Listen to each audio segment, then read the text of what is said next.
Ryan and we're going to read a book of Oliver Twist. Chapter 5. Oliver woke up in a soft feather bed. A white-haired gentleman stood nearby. The gentleman whom the daughter had robbed. But he did not look angry. He looked very pleased. The gentleman spoke to his gray-haired housekeeper. "Mrs. Banwin, the boy is awake. The doctor said he would get better." "Mr. Brownlow," Mrs. Banwin said. Her voice was happy. "Have I been sick?" Oliver asked. "You remember nothing?" asked Mr. Brownlow. "Only running," Oliver said. "It's just as well," Mr. Brownlow said. "The memory would be painful. People saw you running. They thought you were a thief. You were sent before a judge," Mr. Brownlow continued.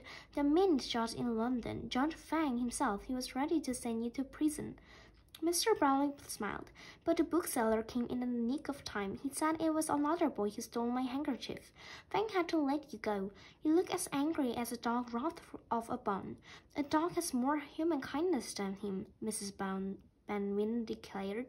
"He didn't care that you were skinned and bonnets and burning up with fever. Thank heaven Mr. Brownlow could bring you home to be cared for." "How long have I been here?" Oliver asked.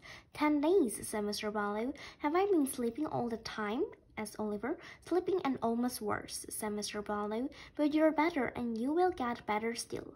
With good food inside you," said Mrs. Banwin. "And with good clothes to wear, good books to read, a good school to go to," Mr. Brownlow said. "But that costs money," said Oliver.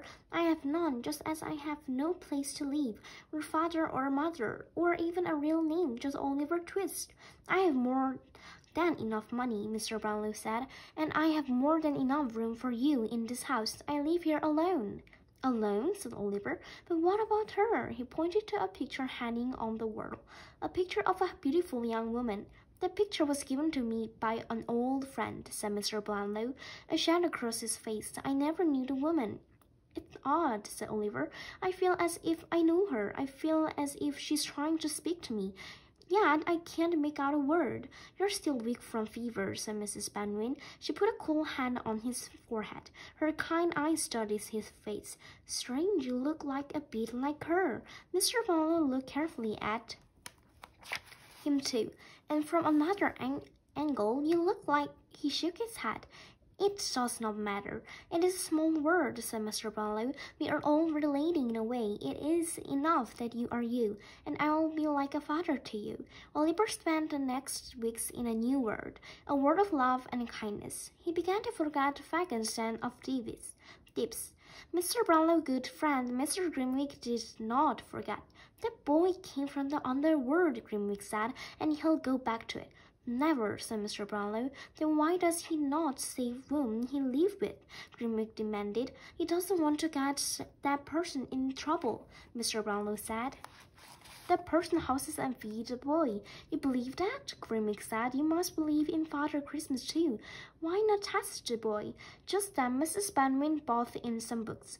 Mr. Brownlow had bought them from the bookstore that morning, the same bookstore where the daughter had stolen his handkerchief. Mr. Brownlow wanted to return two books and pay his monthly bill, but the boy who delivered them to Mrs. Banwin had left. "Here is a perfect test," said Grimwig. "Send Oliver to pay your bill and return the books. I bet he will not come back."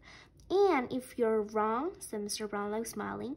He knew how tough his friend liked to talk. He also knew how soft Grimwig's heart really was.